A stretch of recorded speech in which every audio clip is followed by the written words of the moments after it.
Welcome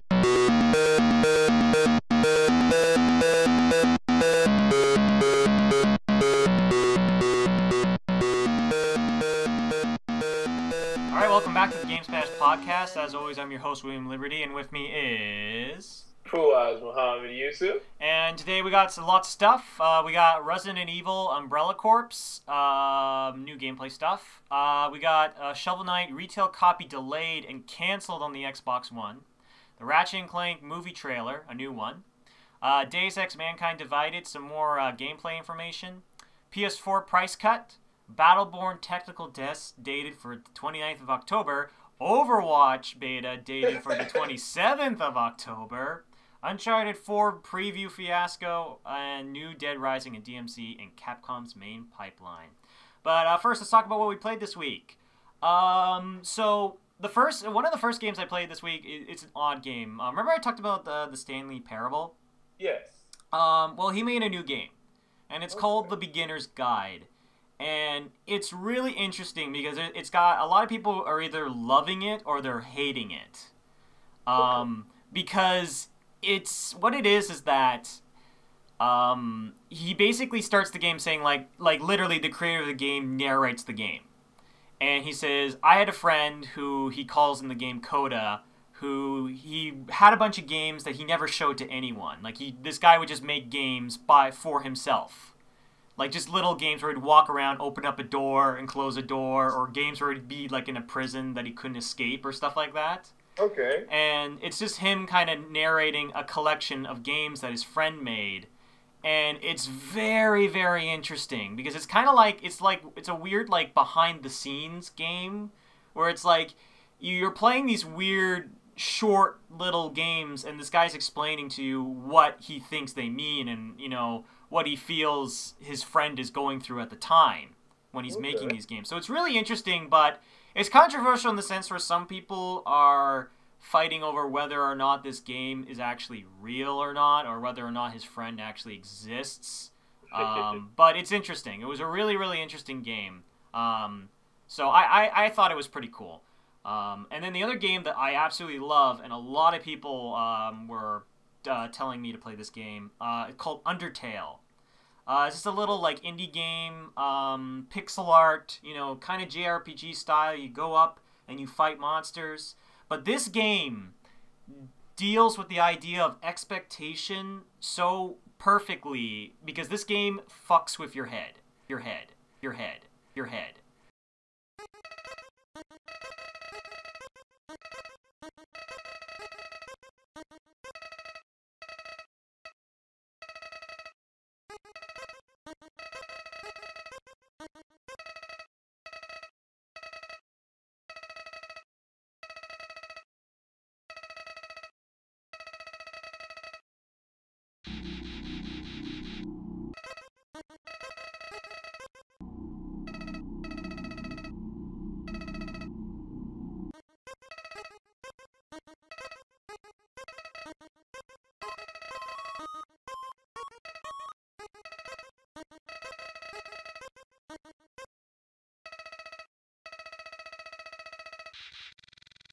Like you think you know what you're getting you're getting in this game in the beginning. You think, okay, I think I know what's gonna happen, and every time this game just throws curveball after curveball, and the writing is amazing. The characters are really memorable.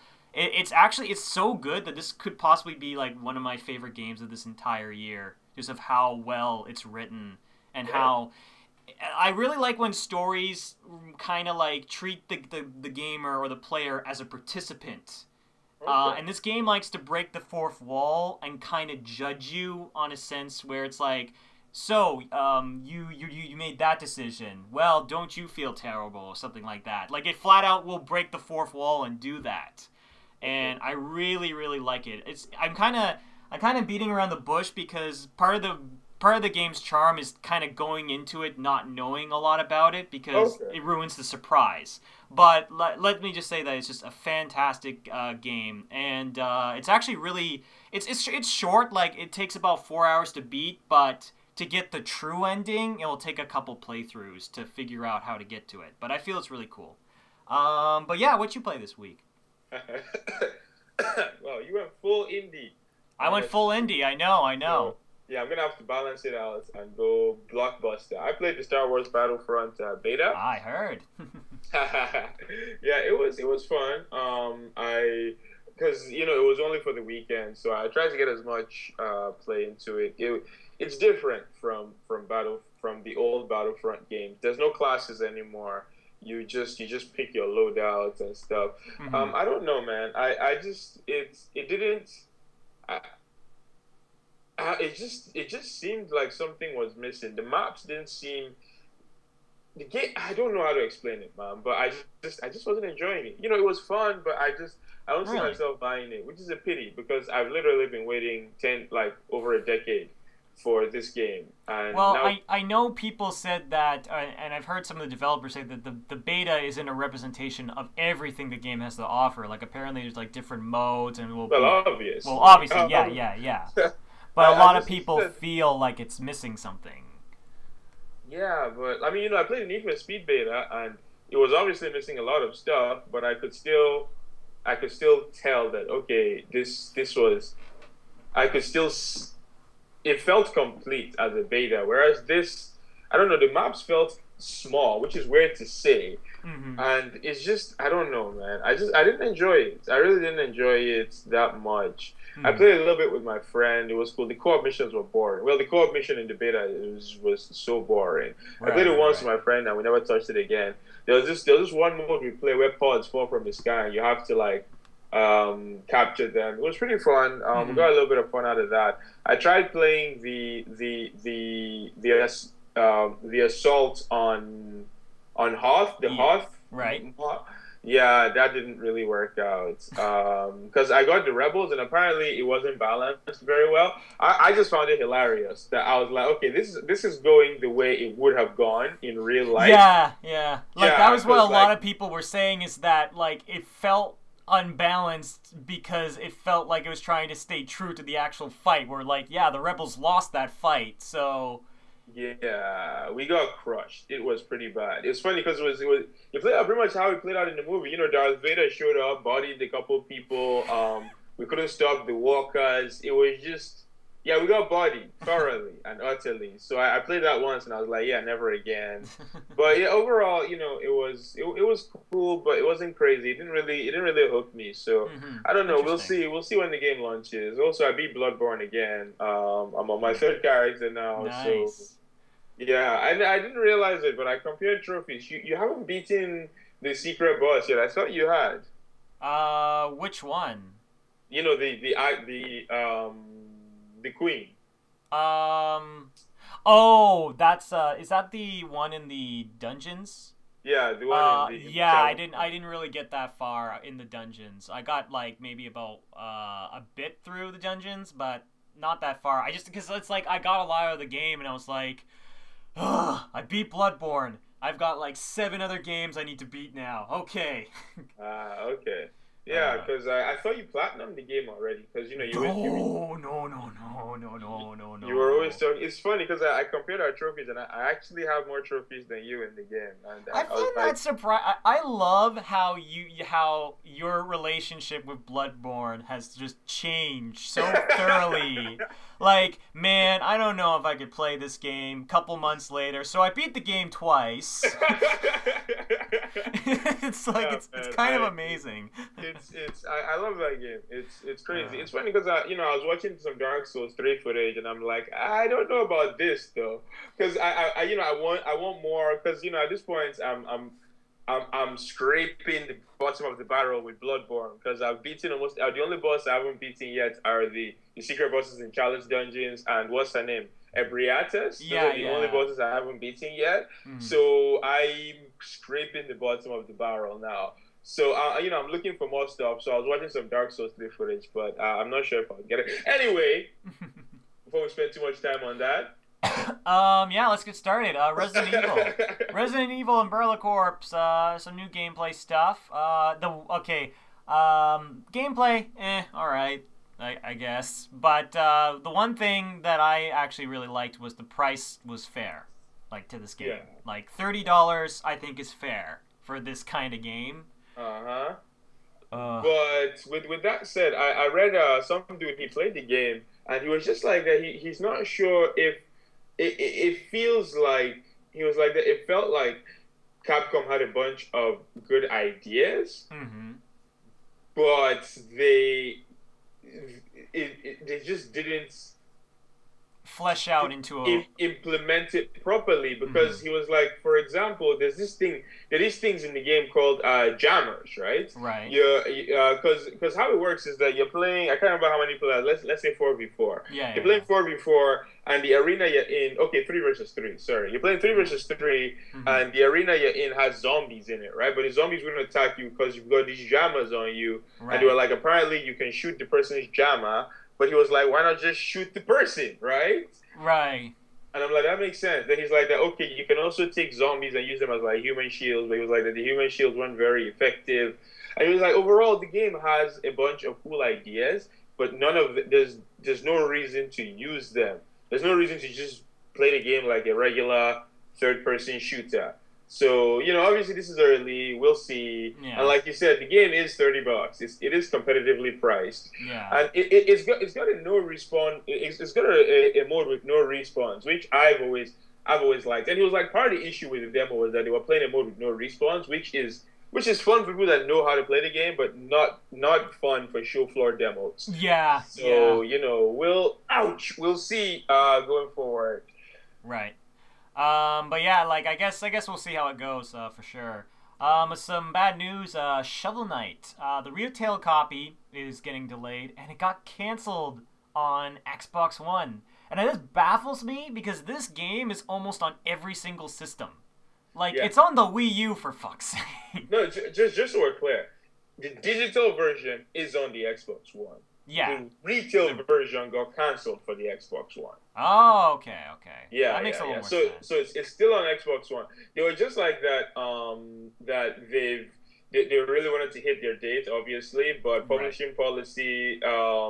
But like working because they're working on the expansion Plague of Shadows, Right. Right. and they were like that took longer than expected to finish. So Mhm. now the retail version is gonna get pushed back a little bit, and they were like there was some publishing policy shit with the Xbox One, so they Mhm. just couldn't make it happen. But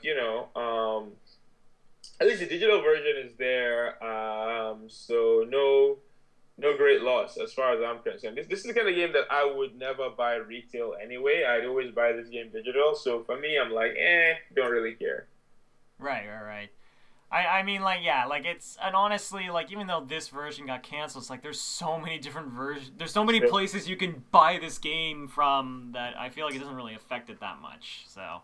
I mean, it sucks for people who wanted that, but I don't think it's that big of a deal. No, At least the version's not being canceled completely. yeah. Yeah. But next on our list, the Ratchet and Clank got a new movie trailer, and damn, I was actually pretty surprised with the trailer because of because I know a lot about Ratchet and Clank. I've played pretty much all the games, right? Yeah. And I've always been kind of curious about how the story in this movie was going to work because it kind of implied that that it was like a retcon in the sense where it's like Ratchet and Clank meet under different circumstances. And I was really curious of how that was going to work in this movie. And apparently, from what I can tell, is that it seems like it's a weird, like, collaboration of the Ratchet and Clank stories kind of mixed into one, which I find really interesting. Because it's like it's got one of the villains from Ratchet and Clank 1, like the first one. And it's Yeah. also got, like, Dr. Nefarious before he became a robot. And I'm like, Okay. wait, what? And then I saw characters in the trailer that were from, like, Ratchet and Clank 4. So it's like, man, this seems like there's a lot of stuff for the fans, because I'm noticing all these, like, little things, but it seems like there's enough for, like, newcomers as well. So I was really actually genuinely surprised from that trailer, and I actually think that movie's gonna actually be pretty damn solid, from what I've seen so far. And plus the movie game's coming out, so that's gonna be cool. Yeah.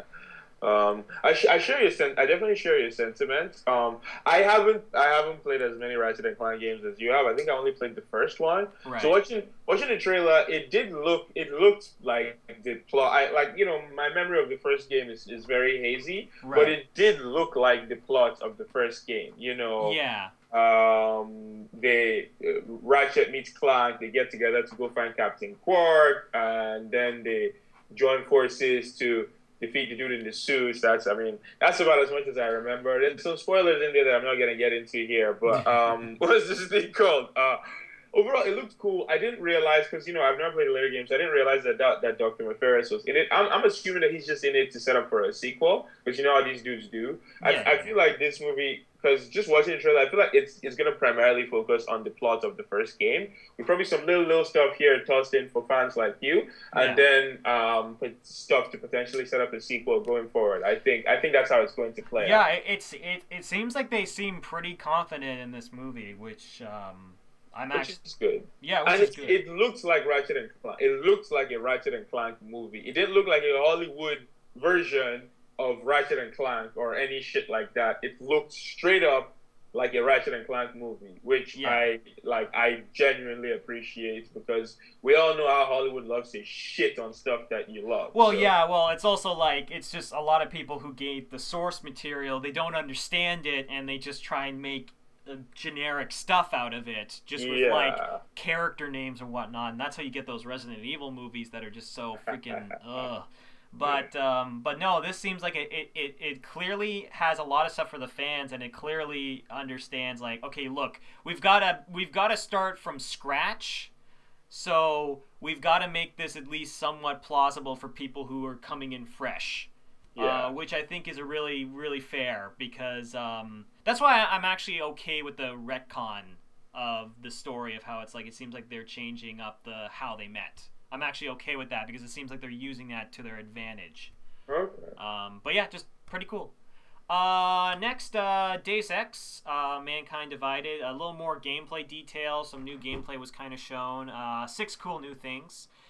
So I played a lot of Deus Ex Mankind Divided. The cover system was pretty good in that game, but the you would roll sometimes to get to cover, and it looked really weird. Human Revolution, you mean? Yeah, well, Human Revolution. That's what I'm comparing it to that, because in the new one, the cover system just looks smoother. You can just kind of point where you're gonna run to, and you just go right to it. Just a smoother cover system, which is good. The other thing that one of the guys was commenting about, which I completely agree with, is the energy system has been rehauled. Because in Human Revolution, you had like little batteries, right? Okay. And you could stack up to like 3 batteries or 4 batteries. But what happened is that to use certain things, like kill a target with your hand blade, it would cost you a battery. So what would happen is that you would use a battery, you use a battery, and use a battery, and you'd run out. And the only way to get your battery back is to wait for it to recharge or eat a item. Okay. So what would happen is that there'd be a lot of moments where you'd sneak up, kill an enemy or knock him out, and then you'd hide behind cover and wait like a good solid like 40 seconds or a minute. I was gonna say, Yeah, 40. yeah, like it's pretty long. Like it's actually a relatively long time to get it back. Okay. It feels like an eternity when you're trying so desperately not to get caught, and you're just waiting for that bar to go up. So they changed it. It's a better system. It looks good. They have a new dash system, or what they call it, the Icarus dash, which is really good. It's kind of similar to Dishonored. The remote hacking is also a new thing, which is I think it's gonna add a lot more intricate hacking mechanics in the game. Because to be honest, I did hacking a decent amount of times, but I didn't really hack turrets that much. I didn't really like hack security. I mostly just like found the power and disabled it or something like that. I mostly did that. And the only thing I really hacked was doors. I hacked a lot of freaking doors. So I feel like making the hacking system a little bit more intricate is also pretty good. And then there's just weapon stuff. You can augment your weapons with different bullet types, and you can charge weapons to do different things, like the Fusroda Blast from that one gun, which is pretty cool. But yeah, just overall, it looks like they're adding a lot of features. But what do you think of what they've shown so far? You know, it's one of those games that I'm quietly excited for. You know, I don't think about it when I'm thinking of the games that I'm excited for, Right. but I'm probably gonna buy it. Maybe not day one, but like week one, week two. Right. Probably gonna pick it up. It looks really cool. It looks smooth. It looks a lot smoother than the last game. Things. It looks like it looks the way a sequel should look. It looks like Hmm. they took all the negative feedback from the first game and they were like, okay, cool, we're gonna iron all this shit out. Right. So yeah, overall, I'm very excited for it. They haven't shown a lot of gameplay, which honestly I appreciate. They've shown enough for us to know how the game is going to play. Right. We know that we can switch up our ammo types and augment our weapons in the middle of missions. We've seen some of the new abilities, but they haven't shown a great deal. We know absolutely nothing about the plot so far, other than that first trailer, that insane trailer. Yeah, like they've hinted at other little details. I watched the trailer. It's kind of like you're part of a resistance now, from what I can tell. And they emphasize one of the facts is that in Human Revolution, it was a revolution, and it was meant to kind of like it had an emphasis on like a renaissance, right? Like Yeah. like just that time of just everyone's super happy, robots cool. So lots of golds, right? And then in this one, it's more medieval.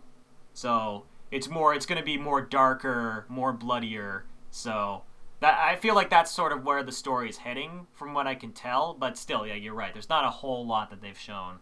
But it's good because in this game the levels are really the highlight. So if they show too much of the levels, it's like spoiling the best part of the game. Oh yeah, no, I completely agree. I'm also really excited for the Icarus Dash Mm-hmm. because I mean I barely played Dishonored, but one of the things I really liked about Dishonored was the blink ability. Mm-hmm. So seeing the Icarus Dash, I'm like, I'm in there.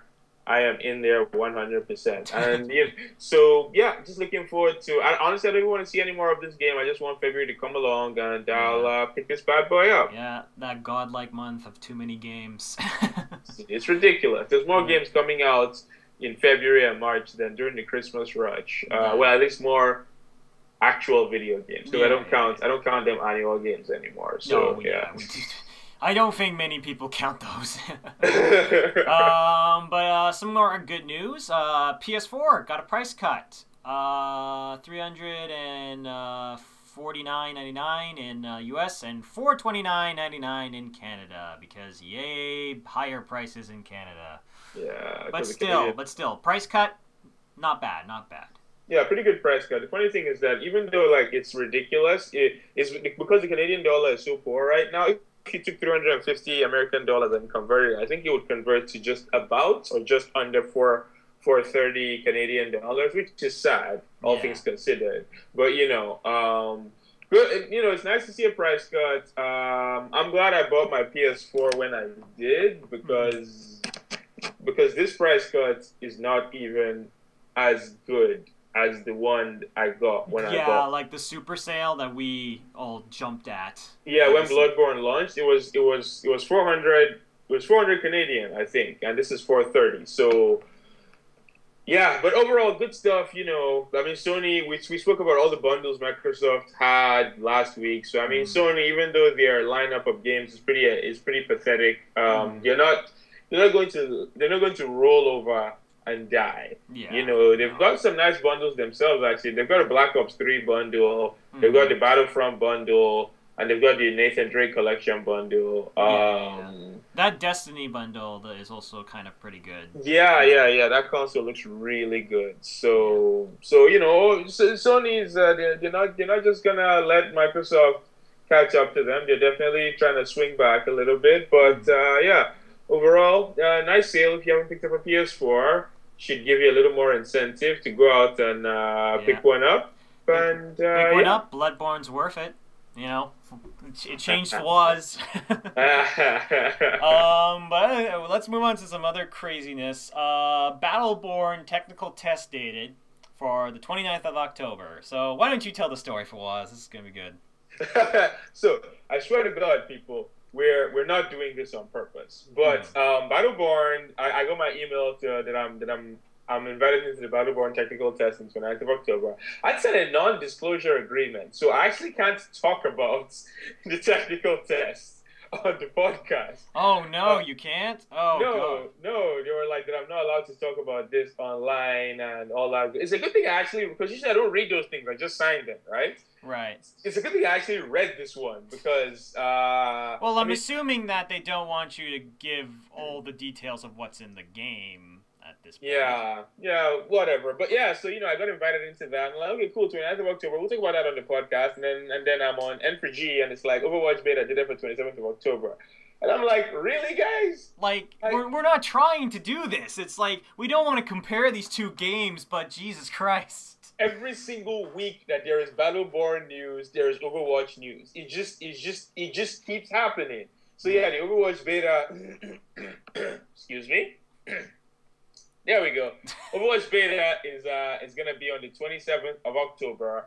I don't know how long it's going to be for. Mm-hmm.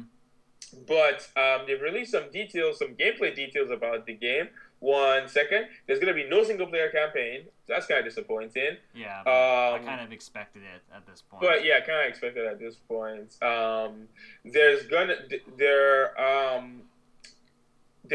Shit. Okay, there we go. Okay, now this is actually important. Ignore what I said. The only important thing that's revealed is no, none of this is important. There's no single player campaign for the game, and it's also a little. This is a very minor thing though.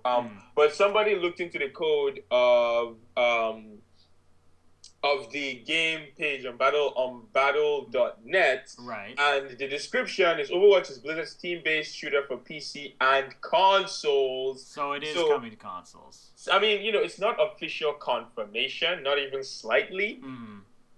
But it's something. I mean, I'd be very surprised if it didn't come to consoles because Diablo came to consoles, and this is an FPS. This this is console stuff right here. Right. So I would be very surprised if it didn't come.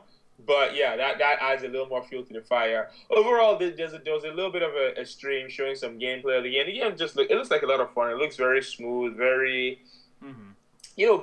Standard Blizzard stuff, and looking forward to seeing more footage when the beta launches on the 27th, and looking forward to trying out the Battleborn technical test on the 29th. So yeah, it's gonna be a fun week. Not this coming week, but the week after. Yeah, for sure. It's just nuts that they both exact same time, pretty much. Honestly, it's so funny. But speaking of more funny stuff, so this is baffling to me. So there was an Uncharted 4 preview fiasco. So I guess a journalist, I don't think we got his name, but it's probably somewhere. But he did a sort of like a review of what he thought was Uncharted 4 at Tokyo Game Show. And he didn't realize he was playing the Nathan Drake collection. And he kept on like, it was incredible to read his review. Oh my god. Yeah, he was bashing it for being more of the same. He was complaining about how the game was too similar to the past 3 games, completely ignoring the fact that he was playing the past 3 games. Now, this is hilarious. I've got no love for Uncharted. I've made that very clear on the podcast. But with that said, this is ridiculous. How do you make such a mistake? I don't even like Uncharted. I've barely played any of the games. Okay, and that's what drives me nuts is that it's just more of the same. And I'm just like, how could you say that if you're playing the collection? That means you played the other games. Like if he came in, it's like if he hadn't played any of the Uncharted games, then yeah, I would be okay. Maybe that was a little bit of a fuck up. Sure, why not? But he clearly did. So I don't know how this is possible. It's like, man, this like old Rachet and Clank game. Sure, the new Rachet and Clank game sure isn't evolving at all, and it's like you're playing Rachet and Clank 3. It's like, what are you doing? Honestly, that is very embarrassing, and it's just embarrassing. I mean, it's dangerous too because you have like a casual observer who reads something like that and is like, oh wow, I was thinking about picking up Uncharted 4, but this dude is talking about how it's more of the same. So maybe I'm not going to touch it, right? You underestimate the power that your words have. Yeah. So it's really disappointing that a journalist would make such a mistake because like there's so many levels to how badly this guy messed up, you know? Yeah. Because like I was reading on DualShockers.com and they were talking about how, you know, at trade shows it's a stressful time, right? Because Right, yeah. so you're trying to play as many games as possible and, you know, stuff just gets meshed together in your mind. That of course, but like this is such a huge mistake. You're playing one version of a game thinking it's a different version and criticizing it's such a anyway. Well, I think another thing that it's sort of the thing that people were getting really ticked about is like how confident he was in his opinions in press release, and it was like it just he sounded so confident that he was saying like this is 100% true. You shouldn't get this game. The it's just a retread, and it's like it sort of shows how like a lot of people will just say things as fact and not really admit that they kind of go in and think that okay, this is 100% true. This is 100% what is going on. And like I will admit right now, I've made mistakes on this podcast that we both have. So like we want to make clear that we've done that before, and we try not to be too like, oh, this is 100% true. Like like I'm not gonna say like 100% the battle fuck. There you go, people. Mistakes, right? Mistakes. See, we're making them right now. I gave you a perfect example of it. So, but that's what I mean. We admit to it, and it just baffles me that this guy could go and just so purely just say like, "Yep, this is completely a retread," and not realize. But I mean, to be fair, at least he apologized. At the very least. He apologized, of course. But what gets me is not even that he made the mistake; it's the fact that the editor did not catch it. Yeah, that's even more nuts. Yeah, because like okay, for us, we're a bunch of amateurs making an amateur podcast. We make this stuff, and every now and then we listen to it. But I'll be honest with you. No, we don't go over this stuff to we don't have editors going through this stuff before we post it, right? Yeah, if we fuck up, then we'll kind of say whoops, might have fucked up on the last podcast, like. But yeah, like this dude is there's an actual sort of a website. Yeah. And the editor, I mean, okay, he made the mistake, whatever. Then the editor missed it as well, and it was just overall, it was a fiasco. Yeah, the Uncharted 4 preview fiasco, as I referred to it. And good thing that they, good thing they apologized, and hopefully we can just move past this. Yeah, we can just move past. I think most people have moved past it. They just kind of found it like a funny, like little thing that just happened, and like I think at this point, if you're going to get Uncharted 4, like, you've kind of made up your mind at this point. Like I don't think this one preview is going to change your mind. Like, it's for some people it might, but I really didn't think it was going to do that. I didn't really think it did that much damage. I thought it was just more hilarious. Yeah, to be honest. It's pretty hilarious. Last thing, so New Dead Rising and DMC in Capcom's main pipeline, and you had a lot to talk about Capcom, so I'm just gonna hand this straight to you. Yeah. So this was a very minor piece of news that I wanted to use as a jumping off point to talk about Capcom and how far they've fallen from grace, right? Mm-hmm. It's because when you're so close to the just so I can actually report on the news before I start ranting. Yeah. So Capcom released like their fiscal report, and in it there's some stuff about a new DMC, a Devil May Cry, and a New Dead Rising coming in the past the March 2016 fiscal year. So hopefully this is true, and hopefully it's a new Devil May Cry with like God, what's his name? The Japanese developers, not those British guys that did DMC Devil May Cry. Emo Dante. Never forget. None of that. Thank you very much.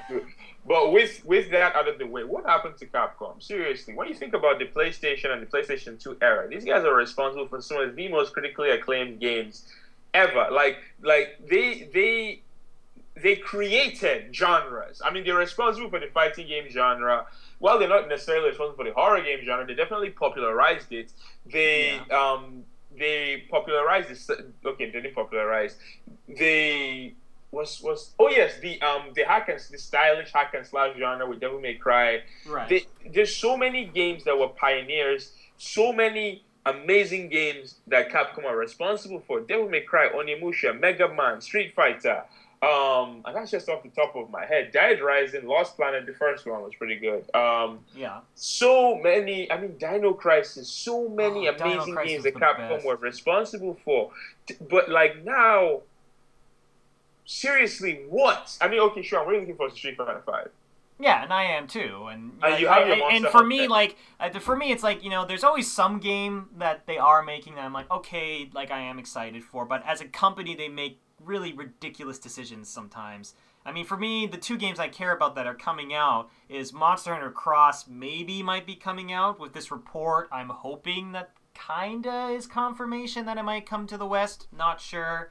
Nothing official, but Always an yeah. optimist. Well, that's what I mean. I'm the optimist. I try to be the optimist because when you're looking at Capcom, you kind of have to be. I mean, seriously, Okami, Beautiful Joe, they were responsible for all these games, Mm-hmm. and now it's like, what?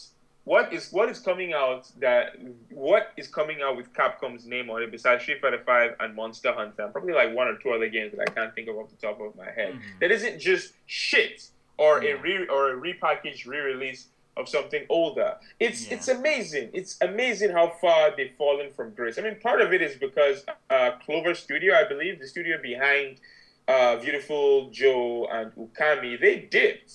A lot of them actually scratch that. Clover was not responsible for Beautiful Joe. They were responsible for Okami, though. Yeah. But they dipped. Yeah. They dipped, and a couple of the people in Capcom left to create Platinum games, which is why Bayonetta is a better Devil May Cry game than the most recent Devil May Cry game. Yeah. But it makes me so sad because for the longest time Capcom was one of my favorite developers. I'm pretty sure I speak for a lot of people when I say that Capcom was. And you know what's funny is I didn't even realize how far they've fallen because I was really into the fighting games scene. So with Street Fighter 4 and Marvel vs. Capcom 3 and then Street Fighter 5 coming later. Yeah. It wasn't until I took a step back and I was like, other than fighting games, what has Capcom done? The entire PS3 generation, what did Capcom do besides fighting games that didn't just make people sad? Yeah. And well, I mean, like there are Dragon's Dogma, Lost Planet, and like it's probably like one other game. That I can't and I mean, like, okay, Dragon's Dogma, okay, some people like it, and sure, that's fine. Like, Lost Planet is fun, but, like, they're not, like, these games, they don't have standing, they don't have, like... It's not Onimusha. Yeah, it's not like games that have lasted the test of time. Like, Street Fighter, everyone knows Ryu and Ken, and those characters have lasted a long, long time, and, you know, and people can reminisce on how amazing Okami is, and stuff like that, and it's just... It is sad that, like, any of their newer stuff, it's just they can't make any new great IPs anymore.